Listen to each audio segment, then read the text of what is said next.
రాత్రి సువార్త కూడిక కొరకై ప్రభు మనతో మాట్లాడినట్లుగా యోహాను సువార్త 3వ అధ్యాయము 16వ వచనం అందరం కలిసి చదువుకుందాం. ఫీమేల్ వర్స్ ఆఫ్ బైబుల్ పరిశుద్ధ గ్రంథంలో మనకు బాగా పరిచయమైనటువంటి భాగం.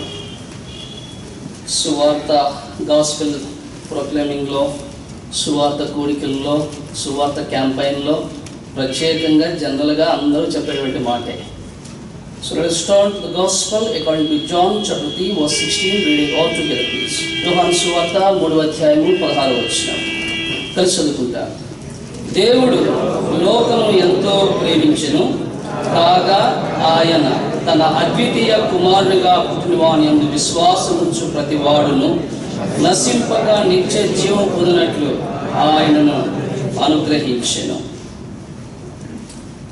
ఆయన అద్వితీయ కుమారునిగా పుట్టిన వాని యందు మనం విశ్వాసం ఉంచుటకు పరిశుద్ధ గ్రంథంలో 7 ప్రాథమిక సత్యాలు దేవుడు మన కొరకు రాసి పెట్టాడు.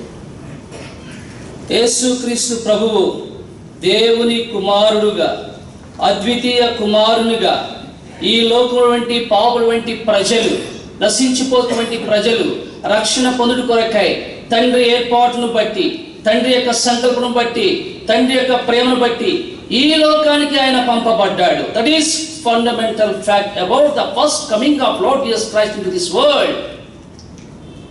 ఈ లోకంలోనికి యేసుక్రీస్తు ప్రభువారు మొదటిగా ఎందుకైనా వచ్చినాడు అంటే అనేకుల రక్షణార్థమై వచ్చాడు, పాపుల రక్షణార్థమై వచ్చాడు.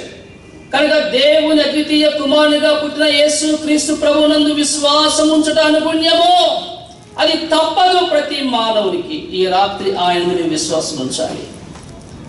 అందుకొరకే హెబ్రీయులకు రాసిన పత్రిక 1వ అధ్యాయం 7 నుండి 9 వచనాల్లో కూడా తన అద్వితీయ కుమారుని యందు 7 ప్రాముఖ్య సత్యములను దేవుడు ఉంచినాడు. ఆ 7 ప్రాముఖ్య సత్యాలను నేర్చుకోవాలని కోరుతూ వస్తున్నాడు. 7 important fact of this god's everlasting son. ఆయన యొక్క నిత్యమైనటువంటి కుమారుని ద్వారా 7 ప్రాముఖ్య విషయాలు దేవుడు మనకు జ్ఞాపకం చేస్తున్నాడు. వాటిని తెలుసుకోవడానికి ప్రభు వైపు చూస్తున్నాడు. Let's pray for the word of God. ప్రార్థన చేస్తాం. మా ప్రేమ కలిగిన పరలోకపు తండ్రి, ఆత్మగా హెచ్చించబడిన సకలాశ్రిత స్తోత్రులకు మించిన నీ ప్రియ కుమారుడు, మా ప్రభు రక్షకుడు యేసు ప్రభు వారి శ్రేష్టమైన, మహోన్నతమైన, పరిశుద్ధమైన నామం బట్టి మీకు స్తుతిస్తూ ఆరాధిస్తున్నాం. ప్రభువా, ఈ రాత్రి మేలు కొరకై మనం జ్ఞాపకం చేసుకొని ప్రార్థిస్తున్నాం. నీ మందిర ఆవరణంలో మీ మందిర సమృద్ధి చేత ఉదయకాలంలో మనం తృప్తిపరిచారు, పోషించారు. మా పోషకుడిగా, మా రక్షకుడిగా, మా విమోచకునిగా మా జీవితంలో మీరు చేసిన శ్రేష్టమైన, ఆశ్చర్యకరమైన కార్యం బట్టి వందనములు. సోదరుడు యొక్క సాక్షిని బట్టి మనం స్తుతిస్తూ ఉన్నాం. పెంట కుప్ప నుండి తనను లేవనెత్తి తన జీవితంలో ప్రభువా మీ యొక్క రక్షణ అనుభవంగా ఉంచి తను మీరు రక్షించుకుని మీ సాక్షిగా మీరు వాడుకున్న విధానం బట్టి స్తోత్రములు. ప్రభువా, ఈ రాత్రి మేలు కొరకే మనం జ్ఞాపకం చేసుకున్నాము. మీ పరిశుద్ధ మా మధ్య ఉంచుకొని ప్రార్థిస్తున్నాం. లేవియ కాండం 26వ ప్రకారం మీ మందిరం మా మధ్య ఉంచుకొని ప్రార్థిస్తున్నాం. అలాగే ఈ గ్రంథము 2వ అధ్యాయం 5 ప్రకారం ప్రభువా మీ ఆత్మను మా మధ్య ఉంచుకొని ప్రార్థిస్తున్నాం. జెఫన్యా 3:17, మత్తయి సువార్త 18:20 ప్రకారం మీరు మా మధ్య ఉండమని ప్రార్థిస్తున్నాం. నిలబడి దాసుని ఖాళీ చేయమ, అభిషేకించము. నీ బలి కాసు వర్తమానంలో తెరబడి ఆకాశంలో అనుగ్రహించి ఇంకా ఎవరైతే రక్షింపబడకుండా నిత్య నాశనటి అగ్నిగుండకు ప్రభువా పాత్రులై జోగుతూ వస్తున్నారో, నశించిపోయినటువంటి వారుగా ఉంటున్నారు, ప్రభువును ఎరకక, ప్రభువు ప్రేమ చూడక, ప్రభు యొక్క రక్షణ పొందక నిర్లక్ష్యపరుచుకుంటూ వస్తున్నారు. ప్రభువా, నిన్ను కూర్చొని 7 ప్రాముఖ్య సత్యాలు వారితో మాట్లాడి వారిని ఒప్పింపచేయమని ప్రార్థిస్తున్నాము. మమ్మల్ని ఒప్పింపజేసే నీ వాక్యం కొరకు, మమ్మల్ని ధైర్యపరిచే మీ వాక్యం కొరకు, మమ్మల్ని బలపరిచే మీ వాక్యం కొరకు, మాకు శ్రేష్ఠనిచ్చే నీ వాక్యం కొరకు, నీ కుమారుని మాకు పరిచయం చేసే ఆ దివ్యమైన వాక్యం కొరకు నీ ఎదురు సాగిలపడి స్తుతిస్తున్నాం. మేలు కొరకు నీ పైన జ్ఞాపకం చేసుకున్నాము. మీ నిత్య నిబంధన రక్త ప్రోషణం తీసుకుని వస్తూ వందనములు స్తుతులు చెల్లించుకుంటూ అల్పుడ యోగుని దాసుల వరకు ఇష్టపడినకే మేము స్తుతిస్తూ యేసుక్రీస్తు ప్రభు ఉన్నత పరిశుద్ధమైన మా రక్షకుని నామమును బట్టి స్తుతించి ప్రార్థించి వేడుచు ఉన్నాము తండ్రి, ఆమేన్. హెబ్రీ పత్రిక చాలా ప్రాముఖ్యమైన విషయాలు అపోస్తలుడైనటువంటి పౌలు మనకు రాస్తూ వచ్చినాడు. ఈ హెబ్రీ పత్రిక 1వ అధ్యాయం 1వ వచనం నుండి 2వ అధ్యాయం 18వ వచనం వరకు కూడా మనకు రాబడిన అతి ప్రాముఖ్యమైనది ఏమిటి అంటే, Christ the superior as the son of God. యేసు క్రీస్తు ప్రభువు దేవుని కుమారుడుగా శ్రేష్ఠత పొందినవాడు. ఆయన శ్రేష్ఠుడైన సత్యాన్ని అపోస్తలుడైన పౌలు హెబ్రీయులకు రాసిన పత్రికలో 1వ అధ్యాయం 1వ వచనం నుండి 2వ అధ్యాయం 18వ వచనం వరకు కూడా చెప్తూ వచ్చాడు. అనగా శ్రేష్ఠుడైనటువంటి యేసు ప్రభువును, ఘనుడైనటువంటి యేసు ప్రభువును నీ సొంత రక్షకుడుగా, నీ విమోచకుడుగా నీ జీవితంలో స్వీకరించడానికి, అంగీకరించడానికి, చేర్చుకోవటానికి నీవు ఇష్టపడడం కొరకై 7 ప్రాముఖ్యమైన సత్యాలను దేవుని యొక్క వాక్యంలో హెబ్రీ పత్రిక 1వ అధ్యాయం 7 నుంచి ఆ వచనంలో 9వ వచనం వరకు కూడా రాస్తూ వచ్చినాడు. సోదరి, ఈ హెబ్రీ పత్రిక ఎంత శ్రేష్టమైనది అంటే 1వ అధ్యాయం 1వ వచనం నుండి 2వ అధ్యాయం 4వ వచనం వరకు కూడా యేసు ప్రభు గురించి రాయబడిన ప్రాముఖ్యమైన మాట ఏమిటంటే, he is superior in majesty as the son of God. తన మహాత్మ్యమును బట్టి, తన ప్రభావం బట్టి ఆయన దేవుని కుమారుడుగా, శ్రేష్ఠుడుగా ఎంచబడ్డటువంటి ప్రాముఖ్యమైన సంగతి హెబ్రీ పత్రిక 1వ అధ్యాయం 1వ వచనం నుండి 2వ అధ్యాయం 4వ వచనం వరకు కూడా జ్ఞాపకం చేసినటువంటి మాట. He is superior in majesty as the son of God. ఈ మాట 1వ అధ్యాయం 1వ వచనం నుండి హెబ్రీ పత్రిక 2వ అధ్యాయం 4వ వచనం వరకు కూడా మనం దేవునికి వాక్యంలో చూడొచ్చు. ఆ తర్వాత రెండవగా చూసినట్లయితే హెబ్రీ పత్రిక 2వ అధ్యాయం 5వ వచనం నుండి హెబ్రీ పత్రిక 2వ అధ్యాయం 18వ వచనం వరకు కూడా he is superior in ministry as the son of God. తన పరిచర్యలో కూడా ఆయన దేవుని కుమారుడిగా, ఎంతో శ్రేష్ఠుడుగా, ఎంతో ఘనుడుగా ఆయన ఎంచబడ్డాడు.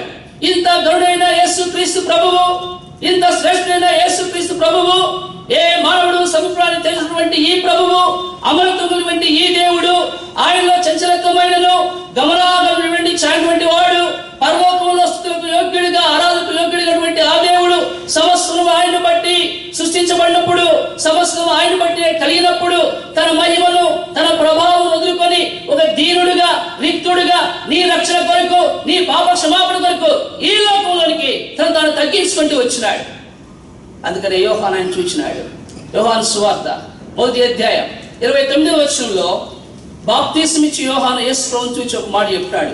Behold the lamb of God which taketh away the sins of this world. ఇదిగో లోక పాపం మోసుకొని పో దేవుని గొర్రెపిల్ల అని యేసు ప్రభు గురించి సాక్ష్యం ఇచ్చాడు. ఈ రాత్రి తన కుమారుడైన యేసుక్రీస్తు ప్రభువును నీ రక్షణ కొరకై, నీ పాప క్షమాపణ కొరకై, ఇంకా చెప్పాలంటే ఎఫెసీయులకు రాసినటువంటి పత్రిక 1వ అధ్యాయం 3వ వచనంలో రాయబడి ఉంది వాక్యంలో, పరలోక విషయములో ఆత్మ సంబంధమైన ప్రతి ఆశీర్వాదమును యేసు ప్రభు ద్వారా నీకిచ్చుటకు, నీకు అనుగ్రహించుటకు తన కుమారుడైనటువంటి యేసుక్రీస్తు ప్రభువాన్ని తండ్రి అయిన దేవుడు ఈ లోకానికి పంపి ఆయన ద్వారా నీవు రక్షణ పొందాలని నిర్మించినాడు. ఇది ఆయన సంకల్పం, ఇది ఆయన చిత్తం. దాన్ని ఎరుగుతున్నావా ఓ ప్రియ సోదరి? కనుక 7 ప్రాముఖ్య విషయాలు మనం చూస్తానికి ప్రయత్నం చేస్తాం. రండి, అపోస్తలుడైన పౌలు హెబ్రీయులకు రాసినటువంటి పత్రిక 1వ అధ్యాయం 7-8 వచనాలు కలిసి చదువుకుంటాం. Hebrews chapter 1 verse 7 and 8 reading all together. తన దూతలను వాయువులుగాను తన సేవకులను అగ్ని జ్వాలలుగాను చేసుకున్నవాడని తన దూతల గురించి చెప్పుచున్నాడు. కానీ తన కుమారుని గూర్చి అయితే, దేవా నీ సింహాసనము నిరంతరం నిలుచున్నది, నీ రాజదండము న్యాయార్థమైనది. The first fact about Lord Jesus Christ, ప్రభు అయిన యేసు క్రీస్తు గురించినటువంటి మొట్టమొదటి ప్రాముఖ్యమైన సత్యం అపోస్తలుడైన పౌలు హెబ్రీ సంఘానికి రాస్తూ 1వ అధ్యాయం 7-8 వచనంలో మధ్య భాగంలో ఉన్నాడు. తన కుమారుడు గురించినటువంటి దేవుని యొక్క స్టేట్మెంట్ ఏంటి, తన కుమారుడు ఎలాంటి వాడు, ఆ ప్రభు ఇక్కడ జ్ఞాపకం చేస్తూ ఉన్నాడు. ఈ కాన్వెంట్ స్టూడెంట్స్ చిన్న చిన్న రైమ్స్ ఉంటాయి కదా, ఏంటా రైమ్స్? డింపుల్ చిన్, చెప్పి, చీక్స్, రోజీ లిప్స్, కర్లీ హే. కుమారుడు వర్ణించమంటే చక్కగా వర్ణిస్తారు. You can describe your son. Your kid అంటే మీ పిల్లలు ఎట్లా ఉన్నారని చక్కగా వర్ణిస్తారు. ఈ దేవుని యొక్క వర్ణన ఏంటి? తన కుమారుని గురించి, తన కుమారుడైనటువంటి యేసుక్రీస్తు ప్రభు గురించి, దైవత్వం యేసుక్రీస్తు ప్రభు గురించి, తండ్రి అయిన దేవుడు తన కుమారుని గురించి ఎంత అద్భుతమైన సాక్ష్యం పరిశుద్ధ గ్రంథం ఇచ్చాడు. ఒకసారి జ్ఞాపకం చేసుకుంటున్నారు ఈ రాత్రి. ఏంటి ఆయన సాక్ష్యం? ఇక్కడ అంటాడు, తన కుమారుని గూర్చి తండ్రి అయిన దేవుడు, మన ప్రభు అయినటువంటి దేవుడు పలికినటువంటి మొదటి మాట, మొదటి సత్యం ఏంటి? హెబ్రీయులకు రాసిన పత్రిక 1వ అధ్యాయం 7వ వచనంలో మొదటి మాట దేవా. అందరూ చెప్పండి, ఏం చెప్పాడు ఆయన? ఇదే జ్ఞాపకం చేస్తుంది, the deity of the son of God. దేవుని కుమారుని యొక్క దైవత్వాన్ని జ్ఞాపకం చేస్తుంది ఈ మాట. కానీ తన కుమారుడు గురించి తండ్రి అయిన దేవుడు ఏం సాక్ష్యం ఇస్తున్నాడు? తన కుమారుడు త్రిత్వములో ఏకమై ఉన్నాడు, తన కుమారుడు దేవుడే, దేవత్వం యొక్క సర్వ పరిపూర్ణ క్రీస్తునందు నివసించుచున్నటువంటి విషయాన్ని మనం ఎరుగుతూ వస్తున్నామా? ఇటువంటి దేవాదేవుని యేసు ప్రభువు నీ కొరకు సిలువ పైన బలి అయినాడు, తన రక్తమంతా చిందించాడు, నీ కొరకు ప్రాణం పెట్టాడు, చనిపోయి తిరిగి లేచి తన దైవత్వాన్ని మనకు వాక్యం ద్వారా జ్ఞాపకం చేస్తున్నాడు.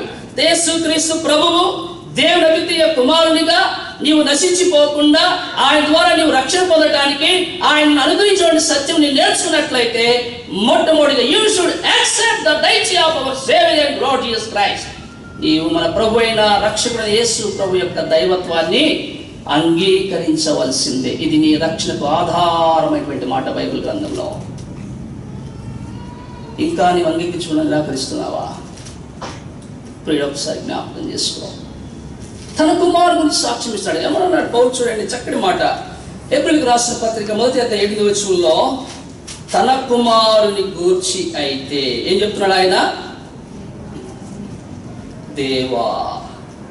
కనుక మొదటి మాట the deity of Lord Jesus Christ.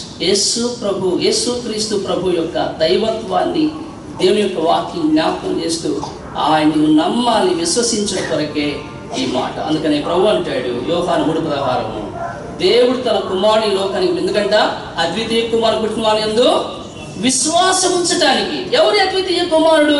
ఇంత గొప్ప ఘనత ఈ కుమారుడికి ఎందుకు ఇవ్వబడింది అంటే ఆయన దైవత్వము, ఆయన ద డైటీ ఆఫ్ లార్డ్. ప్రభు యొక్క దైవత్వం ఎంత గొప్పదో ఒకసారి జ్ఞాపకం చేసుకోండి. నీవు రక్షణ పొందటానికి మొట్టమొదటిగా ఆయన దైవత్వాన్ని నీవు అంగీకరించాలి. నెంబర్ 2, 2వ వాక్యంలో హెబ్రీయులకు రాసినటువంటి పత్రిక 1వ అధ్యాయం 7-8 వచనంలో రాయబడినటువంటి 2వ మాట, నీ సింహాసనము. సింహాసనం ది అథారిటీ ఆఫ్ గాడ్. దేవుని యొక్క సార్వభౌమాధికారాన్ని జ్ఞాపకం చేస్తుంది. యేసుక్రీస్తు యొక్క సార్వభౌమాధికారము ఎంతో గొప్పది. నీ జీవితంలో ఆయన సార్వభౌమాధికారం అంగీకరించి ఆయన సన్నిధికి నీవు రావాలని ప్రభు జ్ఞాపకం చేస్తున్నాడు. ఆయన సింహాసనము, his throne is called the eternal throne and heavenly throne. అది నిత్యమైనటువంటి సింహాసనంగా, పరలోకపు సింహాసనంగా మనకు జ్ఞాపకం చేయబడతా ఉంది. ఆయన సార్వభౌమాధికారి నీ జీవితంలో నీవు అంగీకరిస్తావా? ఇది రెండవది. మొట్టమొదటి the deity of Lord Jesus Christ, రెండవది the authority of Lord Jesus Christ. యేసు ప్రభు యొక్క సార్వభౌమాధికారాన్ని నీవు అంగీకరించాలి. ఆయన ప్రభువుగా, ఆయన రక్షకుడిగా నీ జీవితంలో ఆయన ఆహ్వానించి ఆయన నీవు లోబడేవాడిగా ఉన్నప్పుడే ఆ రక్షణ నీవు కలిగి ఉంటావు. అటువంటి రక్షణ నీకు ఇవ్వటానికి దేవుడు నిన్ను నన్ను ప్రేమించి తన కుమారుని లోకానికి అద్వితీయ రక్షకుడిగా ఉండటానికి పంపించాడు. రాత్రి ఈ సత్యాన్ని నీవు అంగీకరిస్తున్నావా? ఇది రెండవ సత్యము, ఆయన సార్వభౌమాధికారం. 3వది చూడండి, హెబ్రీయులకు రాసినటువంటి పత్రిక 1వ అధ్యాయము 7వ వచనం మధ్య భాగంలో రాయబడి ఉంది, దేవా నీ సింహాసనము నిరంతరము నిలుచును. 3వది హిజ్ డైనాసిటీ, మన ప్రభు యొక్క రాజ్యము. ఆయన రాజ్యం ఎంతో గొప్పది.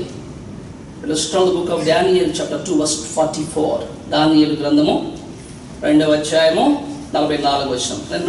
కాంగ్రిగేషన్ సమాజ మంచి వారు చదవండి.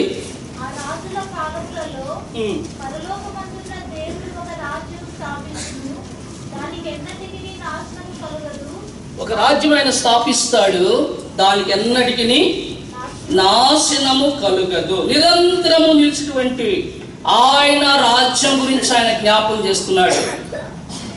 It is not a Babylon Kingdom. ఇది బబులోను రాజ్యం వంటిది కాదు, లేదా మారుతి పారసీక మారుతి రాజ్యం వంటిది కాదు, గ్రీకు రాజ్యం వంటిది కాదు, రోమన్ సామ్రాజ్యం వంటిది కాదు. ఇది నిరంతరం ఉన్నటువంటి రాజ్యము. The everlasting dynasty of Lord Jesus Christ set for his people. తన ప్రజల కొరకు నిత్యము నిలిచేటువంటి, నిశ్చలమైనటువంటి, కన్నీరైనటువంటి, మరణమైనటువంటి ఒక రాజ్యాన్ని ఆయన సిద్ధపరచున్నాడు. ఈ రాజ్యాన్ని వెలిగినావా? ఆ రాజ్యాన్ని పౌలు మంచి గ్రహింపడిన వాడు ఎరిగినాడు. కొలస్సీయులకు రాసిన పత్రిక 1వ అధ్యాయం 13వ వచనం. కొలస్సియన్స్ చాప్టర్ 1:13. ఆయన మనలను అంధకార సంబంధమైన అధికారములో నుండి విడుదల చేసి తాను ప్రేమించిన తన కుమారుని యొక్క రాజ్య నివాసులుగా చేసెను. నిరంతరము నిలిచే ఆ రాజ్యములోనికి నీవు రక్షణ పొంది, మారు మనసు పొంది, తగిన సిద్ధపాటు కలిగి దినము నీ పవిత్రను ప్రజలు కాపాడుకుంటూ నీవు ప్రవేశించడం కొరకై యేసు ప్రభు ధారాళమైనటువంటి రక్షణ నీకోవడానికి ఆ గరుడు శిలువ పైన బలి అయ్యాడు.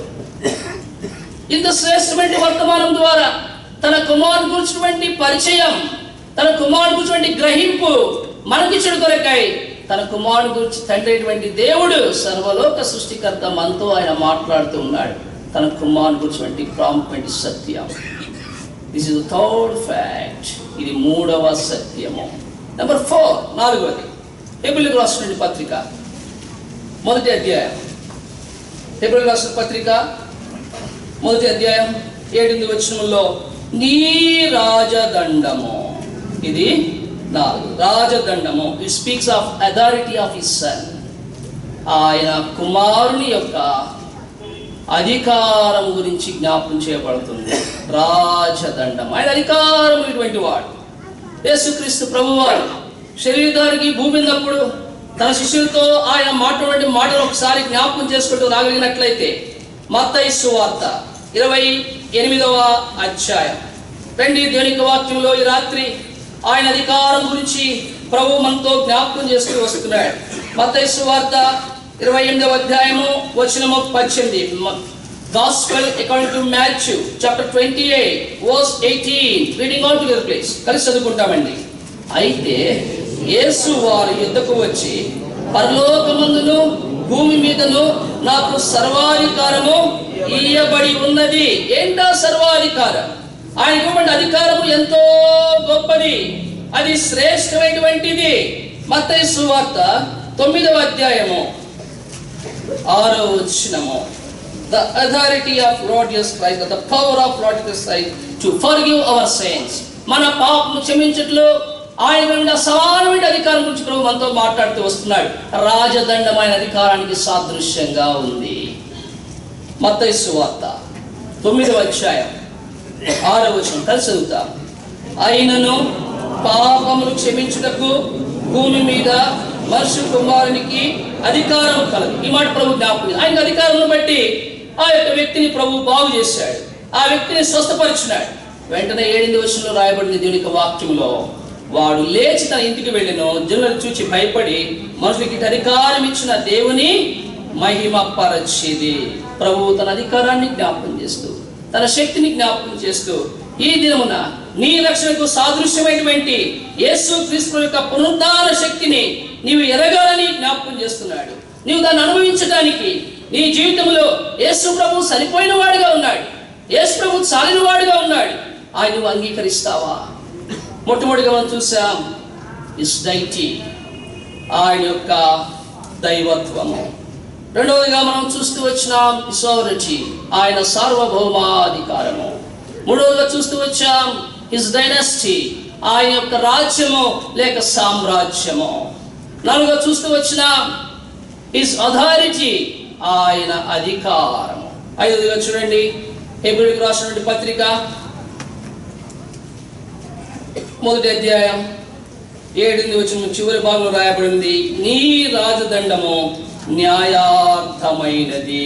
హిస్ ఇంటిగ్రిటీ, ఆయన యథార్థత గురించి చెప్పబడుతుంది. న్యాయార్థమైనటువంటి దేవుడు, ఆయన న్యాయవంతుడు.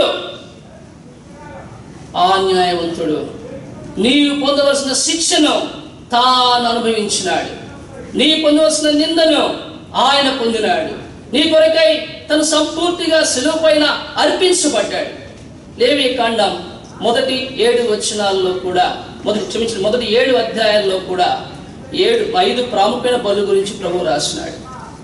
ఆ బలులను మనము వర్గీకరించినట్లయితే మొట్టమొదటిగా మనం చూసినటువంటి మాట ఏమిటంటే ద స్వీట్ సేవర్ ఆఫరింగ్స్, ఇంపైన సువాసనిచ్చినటువంటి బలులు. దాంట్లో 3 మనకు కనిపిస్తాయి. మొట్టమొదటి బౌంట్ ఆఫరింగ్, రెండవది మీల్ ఆఫరింగ్, మూడవది పీస్ ఆఫరింగ్. 3 రకాల బలులు. మొట్టమొదటి దహన బలి, రెండవది నైవేద్యము, మూడవది సమాధాన బలి. దీన్ని స్వీట్ సేవర్ ఆఫరింగ్స్ అంటారు బైబిల్లో. రెండవదిగా చూస్తే సిన్ ఆఫరింగ్స్.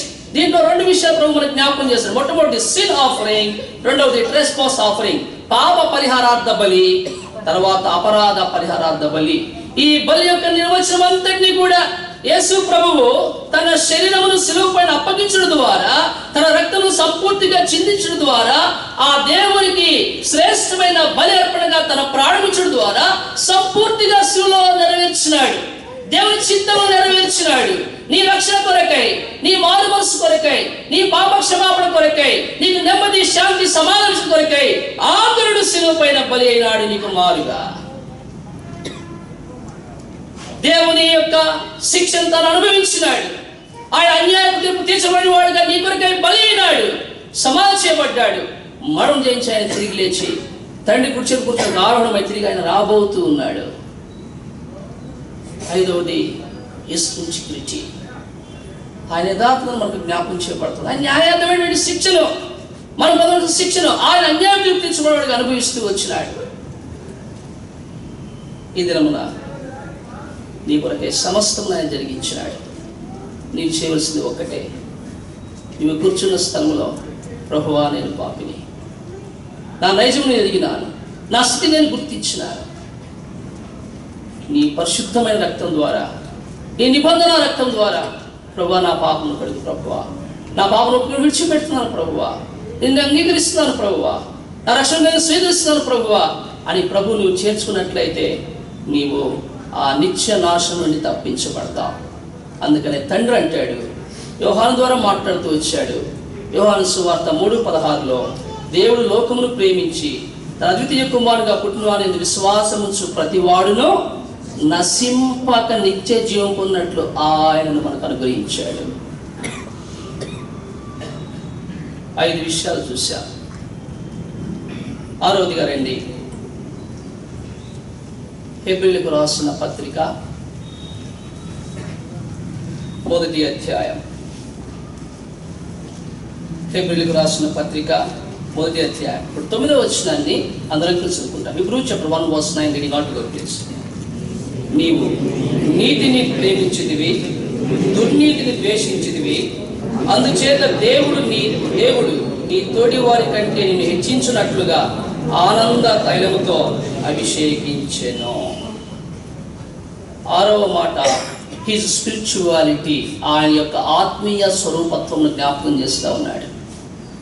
కనుక ఇక్కడ దేవుని యొక్క వాక్యంలో ఏమి రాయబడిందంటే, తండ్రి తన కుమారుణ్ణి ఆనంద తైలముతో అభిషేకించినాడు. ఆయన యొక్క ఆత్మ స్వరూపత్వం ఏంటంటే ఆయన అభిషేకించబడిన వాడుగా ఈ లోకానికి వచ్చినాడు. పాపమున్నటువంటి వారిని, రోగమున్నటువంటి వారిని, పీడించబడినటువంటి వారిని, బంధకమైనటువంటి వారిని, నిరీక్షణటువంటి వారిని విడిపించి, నిరీక్షణిచ్చి, సమాధానమిచ్చి, నెమ్మదిచ్చి, శ్రేష్టమైన ఆత్మస్వరూపత కలిగిన పరిచయం జరిగించడానికి యేసు ప్రభువు పరలోక లోకానికి తండ్రి చేత అభిషేకించబడిన వాడిగా పంపబడినాడు. తండ్రి తన కుమారుణ్ణి ఆనంద తైలముతో అభిషేకించినాడు. నీ రక్షణ కొరకు, నీ విమోచన కొరకు. ఇంత శ్రేష్టమైన సదుపాయములు, ఇంత శ్రేష్టమైన ప్రణాళిక, ఆయన సంకల్పమును ఎరిగిన తర్వాత, యేసు ప్రభు వంటి యొక్క శ్రేష్టమైన లక్షణాలను నువ్వు ఎరిగిన తర్వాత, తన కుమారుడైనటువంటి యేసు ప్రభు ద్వారా నీకు ఇంత శ్రేష్టమైన ఆధిక్యం ఇవ్వడానికి తండ్రి ఇష్టపడి తన కుమారుని నీకు పరిచయం చేసిన తర్వాత నీవు ఇంకా తీర్మానం చేసుకుని వెళ్ళిపోయినట్లయితే ప్రియుడా నీవు నష్టపోతావు. ప్రేమ తండ్రి తన కుమారుని బట్టి నేను ఇంకా ప్రేమిస్తున్నాడు. తన కృపలో జ్ఞాపకం చేసుకుంటున్నాడు. ఈ దినమైనా సరే నీవు రక్షణ పొందుతావని, ఈ దినమైనా సరే నీవు ప్రభువును అంగీకరించి నీ పాప క్షమాపణ నిమిత్తమై ఆయన రక్తంలో నువ్వు కడుక్కోవడానికి ఇష్టపడి నువ్వు ఆయన వస్తావని ఆయన వేచి ఉన్నాడు, ఆయన చూస్తూ ఉన్నాడు. ఈ రాత్రి నీ ప్రతిస్పందన ఏంటి? ఎంతకాలంలో ప్రభువుకు దూరంగా ఉండి నష్టపరుచుకుంటావు? నిన్ను ప్రేమించాడు, నిన్ను రక్షించడానికి, నిన్ను విమోచించడానికి తన గుణంతా వేపరిచినాడు, గొప్ప క్రయం చెల్లించినాడు. నిన్ను సంపాదించుకోవాలని, నిన్ను తనతో పాటు ఉంచుకోవాలని, తన సహవాసములను ఆశీర్వదించడం కొరకై ఆయన నిన్ను జ్ఞాపకం చేసుకుంటూ వస్తున్నాడు. ఈ రాత్రి నీ ప్రతిస్పందన ఏంటి? ఈ స్పిరిచువాలిటీ, ఆత్మీయ స్వరూపత్వమైనటువంటి యేసుక్రీస్తు ప్రభువును తన కుమారుడిగా దేవుడు మనకు పరిచయం చేస్తా ఉన్నాడు. ప్రియ సోదరి, ఇంత గొప్ప ప్రాముఖ్యమైన విషయాన్ని ప్రభువు నీకు బయలుపరిచిన తర్వాత ఇంకా నీ పాపంలో నీవు ఉంటావా? చాలా సంవత్సరాల కిందట దావీదు పాపంలో పడి కొట్టుమిట్టాడుతూ ఉన్నాడు, ఎంతో దుఃఖంలో నైరాశ్య స్థితిలో ఉన్నాడు, తన పాపం విషయమై అంగలారుస్తూ వచ్చినాడు. రండి కీర్తనల గ్రంథం, ద డ్యామేజ్ ఆఫ్ సిన్, పాపం యొక్క నష్టము భయంకరమైనటువంటిది. ఈ 69వ కీర్తనలో 1, 2 వచనంలో దావీదు 3 ప్రాముఖ్యమైన సత్యాలను మనకు జ్ఞాపకం చేస్తూ ఉన్నాడు. మొట్టమొదటిగా మనం చూస్తూ వచ్చినట్లయితే, Lord my sins are destroying me అని మొదటిగా కేకబెట్టినాడు. రెండవదిగా Lord my sins are defiling me అని కేకబెట్టాడు. మూడవది Lord my sins are drowning me, ప్రభువా నా పాపములు నన్ను ముంచి వేస్తున్నాయి, నా పాపములను నశింపజేస్తున్నాయి, ప్రభువా నా పాపములు నన్ను మలినపరుస్తూ ఉన్నాయి. Lord help me in this sinful condition. ప్రభువా నా పాపస్థితిలో ఉన్నాను, ఈ స్థితిలో నీవు నా సహాయం చేసి నన్ను లేవనెత్తు ప్రభు అని దావీదు పాప క్షమాపణ కొరకై అంగలార్చినాడు. నీవు ఎప్పుడైనా అంగలార్చినావా? ఇటువంటి శ్రేష్టమైన అనుభవాన్ని నీ జీవితంలో కలిగి ఉన్నావా? తమ్ముడు చెప్తా వచ్చాడు తన సాక్ష్యాన్ని. ప్రభు తను ఏ విధంగా ఎరుగుతూ అంగీకరిస్తూ వచ్చినాడు. ఆ మాట ఎంత ఆకర్షణమైన మాట అండి. పెంట కుప్ప మీద నన్ను ఆయన ఎప్పుడు లేవనెత్తినాడు? ఆయనతో సమాన స్థాయిలో నుండి కొరకు ఆయనను లేవనెత్తినాడు. ఓదిన ఆయన కూర్చుండు స్థలంలో మనం ఉంటాం, ఆయన ఉండు స్థలంలో ఉంటాం, ఆయనతో సదాకాలం మనం ఉంటాం. అందుకనే ప్రకటన గ్రంథం 21వ అధ్యాయం 3వ వచనంలో ఆయన చెప్తూ వచ్చినాడు, ఏదో పాపం నుండి రక్షించి ఆయన ఒక స్థలంలో నీ ఒక స్థలం నుండి కొరకు కాదండి. ఆయన జ్ఞాపించినటువంటి మాట ఏంటి? ప్రకటన గ్రంథం the book of Revelation chapter 21 verse 3. ప్రకటన గ్రంథం 21వ అధ్యాయం 3వ వచనం అండి. అందరూ కలిసి చదువుదాం. The book of Revelation chapter 21 verse 3, reading all together please. అప్పుడు ఇదిగో దేవుని నివాసము మనుషులతో కూడా ఉన్నది, ఆయన వారితో కాపురముండును, వారు ఆయన ప్రజలై ఉండును, దేవుడే తానే వారి దేవుడై ఉండి వారికి తోడై ఉండును. ఎంత చక్కటి మాట! దేవుని నివాసము మనుషులతో కూడా ఉండుట, ఆయన వారితో కాపురం ఉండుట, వారు ఆయన ప్రజలై ఉండుట, దేవుడు వారికి తోడై ఉండుట మాట. It speaks of a new community. నూతనమైన తెగ గురించి ప్రభు మాట్లాడుతున్నాడు. ఈ తెగలో నీవు నేను చేర్చబడాలి అంటే, ఈ ప్రజల సమూహంలో నీవు నేను చేర్చబడాలి అంటే, ఈ ప్రజలతో కలిసి ప్రభువు నీవు కలిగి ఉండాలి అంటే ఖచ్చితంగా యేసు ప్రభు ద్వారా అనుగ్రహించబడిన ఉచితమైన పాప క్షమాపణ నీవు తప్పనిసరిగా ఆయన ద్వారా పొందాలి. ఈ ప్రజలు శ్రేష్టమైనటువంటి వారు, ఈ ప్రజలు ఎంతో యోగ్యమైనటువంటి వారు. దేవుడు అనేక రీతులుగా ఈ ప్రజలను దర్శిస్తూ వచ్చినాడు. ప్రకటన గ్రంథం 21వ అధ్యాయం 1వ వచనంలో చూసినట్లయితే, God speaks of a new creation, నూతన సృష్టి గురించి మాట్లాడుతున్నాడు. క్రొత్త ఆకాశం, క్రొత్త భూమి, క్రొత్త యెరూషలేము అనే అనుభవము నీ కొరకై ఆయన సిద్ధపరుస్తూ వస్తున్నాడు. ఇప్పుడువంటి భూమి, ఈ భూమి గురించి ఏం చెప్పగలం? మనం ఇప్పుడున్న భూమి గురించి ఏం చెప్పగలం అండి? ఈ లోకం గురించి ఏం చెప్పగలం మనం? ఇటువంటి ఎలాంటి స్థితిలో ఉంది? ఆదికాండం 6వ అధ్యాయం 12వ వచనంలో, ఆదికాండము 6వ అధ్యాయం 11 చదువుతూ వస్తే అక్కడ ప్రభు అంటాడు, ఆ లేఖనాన్ని అనుసరించి మనం ఒక మాట చెప్పగలం. This world is a wretched world. ఇది దౌర్భాగ్యమైనటువంటి లోకం, బలత్కారంతో, పాపంతో, నాశనముతో నింపబడినటువంటి లోకం, ఎక్కడ మంచినటువంటి స్థితి, ఎక్కడ సమాధానమైనటువంటి స్థితి. అటువంటి లోకం నిన్ను రక్షించి శ్రేష్టమైనటువంటి తన రాజ్యంలో నిర్మించిన కొరకై ఆయన తన యొక్క దైవత్వాన్ని రాత్రి నీకు జ్ఞాపకం చేస్తా ఉన్నాడు.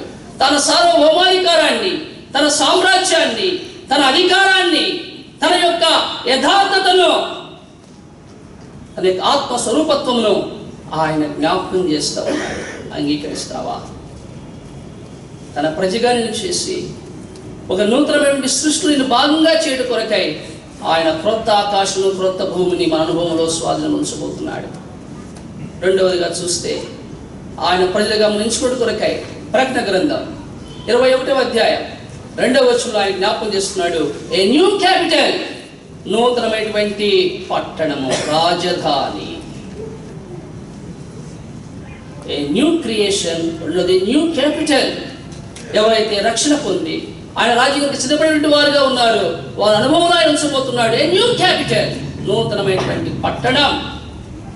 The new Jerusalem, the Holi city of God.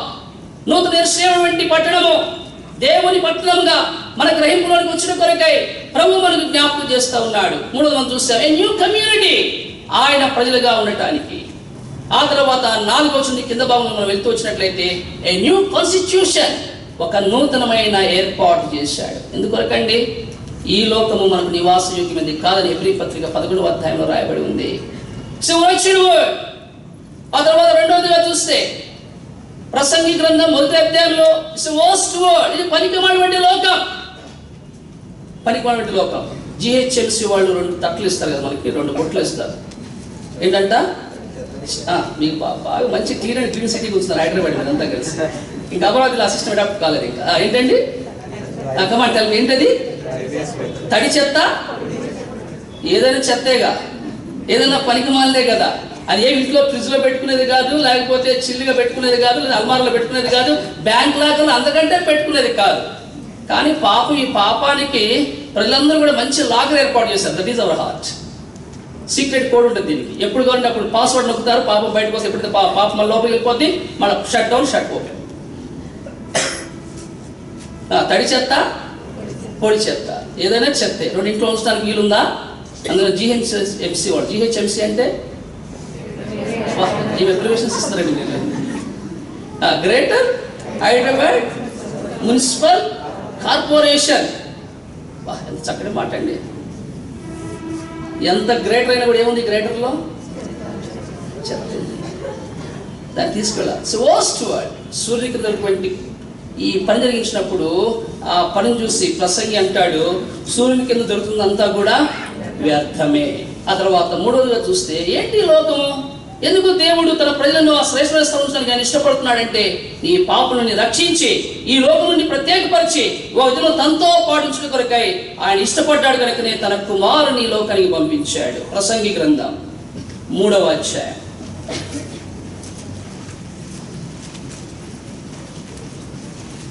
ప్రసంగి గ్రంథం 3వ అధ్యాయం 16వ వచనం చదువుకుందాం.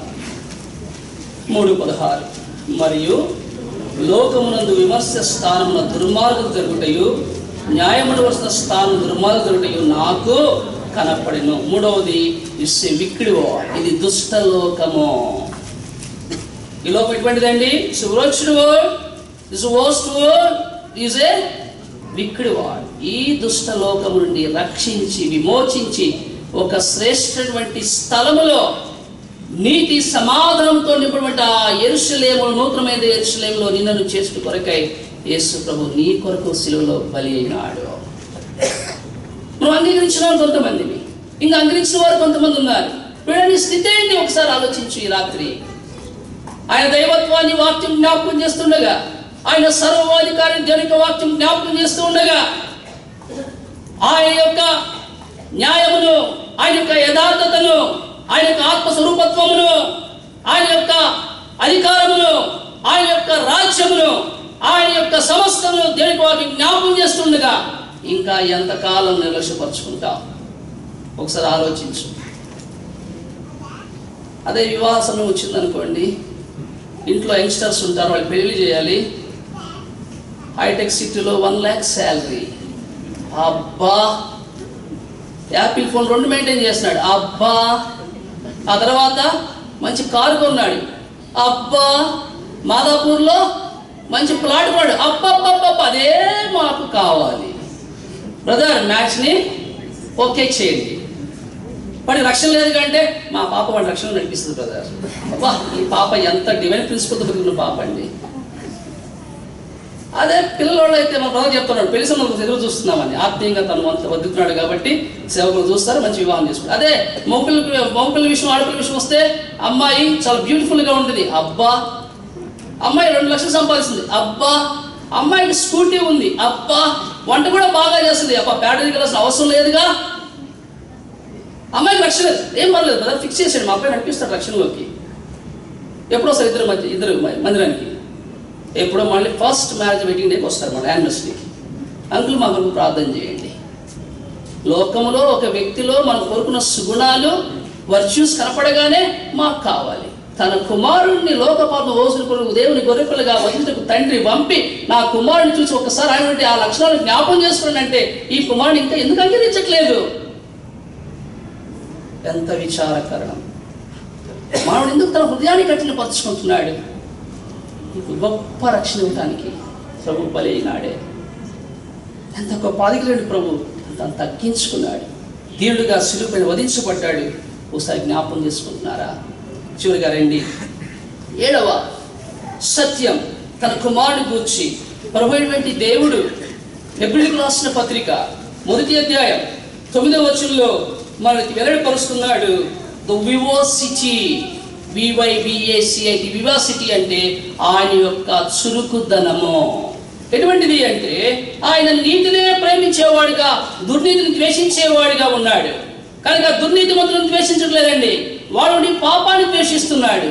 వాడు దుర్నీతిని ద్వేషించి ఆ దుర్నీతిమంతులను నీతిమంతులుగా చేయటానికి, ఆ పాపంతో జీవించినటువంటి వారిని పాపులను పరిశుద్ధులుగా చేయటానికి ఆయన ఇష్టపడిన వాడిగా గొప్ప శ్రేష్టమైన బలియాగం తండ్రి చేత అంగీకరించబడిన బలియాగమును ఆయన సదాకాలము సంపూర్తిగా జరిగించడం కొరకై ఒక్క భాగాన్ని శిలువపై నీ కొరకు అర్పించబడ్డాడు. That is the vivacity of our Lord. గమనించినావా? నీతిని ప్రేమించాడు, దుర్నీతిని ద్వేషించాడు, పాపిని రక్షించడం కొరకై ఆయన బలి అయినాడు. ఆ ప్రభువు కోరుతున్నాడు, నా కుమారుడా, నీ హృదయం నాకు ఇచ్చినట్లయితే నా యొక్క రక్తం ద్వారా, అమూల్యమైన రక్తం ద్వారా నీ ప్రతి పాపం కడిగి నేను పరిశుద్ధునిగా నీతిమంతునిగా నేను చేస్తాను. ఇంకెంతకాలం ప్రభువుకు దూరంగా ఉంటావు? ఎంతకాలం నష్టపరుచుకుంటావు? ఇంత శ్రేష్టమైనటువంటి దేవుని కుమారుడు గుర్చివంటి 7 రకాల ప్రత్యక్షతలు, 7 రకాల శ్రేష్టమైన సత్యాలు పరలోకపు తండ్రి మనకు జ్ఞాపకం చేసినప్పుడు ఇంకా కుమారుని ముద్దు పెట్టుకోవా? రండి, చివరిగా కీర్తనల గ్రంథం 2వ కీర్తన, Psalm 2 verse 12, reading all together. 2వ కీర్తన 12వ వచనం అందరం కలిసి చదువుకుంటాం. Psalm 2 verse 12, కీర్తన 2 వచనం 12. ఆయన కోపము త్వరగా రగులుకొనును, కుమారుని ముద్దు పెట్టుకుని లేనేలా ఆయన కోపించును. అప్పుడు మీరు త్రోవ తప్పి నశించెదరు, ఆయన ఆశ్రయించు వారందరూ ధన్యులు. ఏమంటున్నాడు? కుమారుని ముద్దు పెట్టుకోవడం అంటే ఏంటి? ఆయన అంగీకరించడం, ఆయన హృదయంలో చేర్చుకోవటం, ఆయన రక్షణను, ఆ క్షమాపణ ఆనందాన్ని నీవు పొందటం. వీడా ప్రభు వంటి దేవుడు తన కుమారుడు మన రక్షకుడు యేసుక్రీస్తు ప్రభు వారిని పరిచయం చేస్తూ ఈ రాత్రి 7 తత్వాన్ని మన కుమారుడు ద్వారా జ్ఞాపకం చేస్తూ వచ్చినాడు. ఆ కుమారుడు ఎంత ఘనుడో, ఆ కుమారుడు ద్వారా నీవు రక్షణ పొందినటువంటి విధానం గురించి తండ్రి నీతో మాట్లాడినప్పుడు ఆ కుమారుని అంగీకరిస్తావా? ఆయనే ప్రభు యేసుక్రీస్తు కాలము పరిపూర్ణమైనప్పుడు తండ్రిని దేవుడు కుమారుని లోకానికి పంపినప్పుడు లోక పాపలు మోసుకుని దేవుని గొర్రెపిల్లగా ఒక శ్రేష్టమైన అర్పణ ఆయన శిలువపైన అర్పించినాడు. తనకునంతా వేయపరిచినాడు. నిన్ను సంపాదించుకోవటానికి, పరలోక విషయంలో ఆత్మ సంబంధమైన ప్రతి ఆశీర్వాదం నీకివ్వటానికి ప్రభువు సంపూర్ణత తాను వేయపరచుకొని బలి అయినాడు. సమాధి చేయించి ఆయన తిరిగి లేచినాడు. ఈ దినమున నీ తీర్మానం కొరకు ఆయన ఎదురు చూస్తున్నాడు. ఎంతకాలం నీవు వాయిదా వేస్తూ వచ్చినావు, ఎంతకాలం తృణీకరిస్తూ వచ్చినావు. ఇదే హెబ్రీ పత్రికలో పౌలు అంటాడు, ఇంత గొప్ప రక్షణను ఎలాగో తప్పించుకుందువో. How do you escape? You neglect this great salvation. ఈ గొప్ప రక్షణ నిర్లక్ష్యపరుచుకున్నట్లయితే నువ్వు తప్పించుకోలేవు. అది మండుచున్న అగ్నిగుండం. It is not a Ramagundam. సమ్మర్లో రామగుండం నుంచి 50 డిగ్రీ సెల్సియస్ 50 డిగ్రీ సెంటిగ్రేడ్ వస్తుంది. చాలా కష్టం అక్కడ. మరి అగ్నిగుండం టెంపరేచర్ ఎంత? వెళ్ళి కురిసి వస్తారా? ప్రజలు నశించిపోతున్నారు, సమయం వృధాపరుచుకుంటున్నారు. ప్రేమైన రక్షకుడు వారి కొరకై ఉచితముగా ఇచ్చినటువంటి రక్షణను పొందకుండా మరణిస్తున్నారు. ఈ రాత్రి వారిలోని ఒకరు కాకూడదని, మీరు ఒకటిగా ఉండకూడదని ప్రభువు కోరుతున్నాడు. నీకు సమయం ఉంది. ప్రభుని హృదయంలో చేర్చుకో. ఆయన ద్వారా పరలోకంలో ఆత్మసంపత్తి ఆశీర్వాదం పొందినట్లుగా ప్రభువును మనం చేర్చుకున్నట్లయితే ఆయన క్షమిస్తాడు. రక్షణ పొందిన వారిని చేర్చుకుంటాడు. వారికి శ్రేష్టమైన ఆధిక్యతలు ఇస్తాడు. ప్రభువుల వాక్యం దీవించున్నాడు.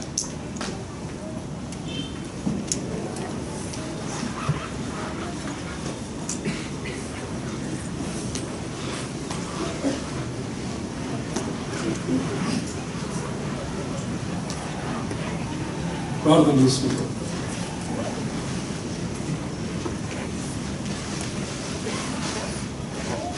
ఇంకా ఎవరైనా రక్షించబడిన పక్షంలో వినటువంటి వాక్య ప్రకారం పాపంలో జీవిస్తూ పాపంలోనే కన్నులు మూయకుండా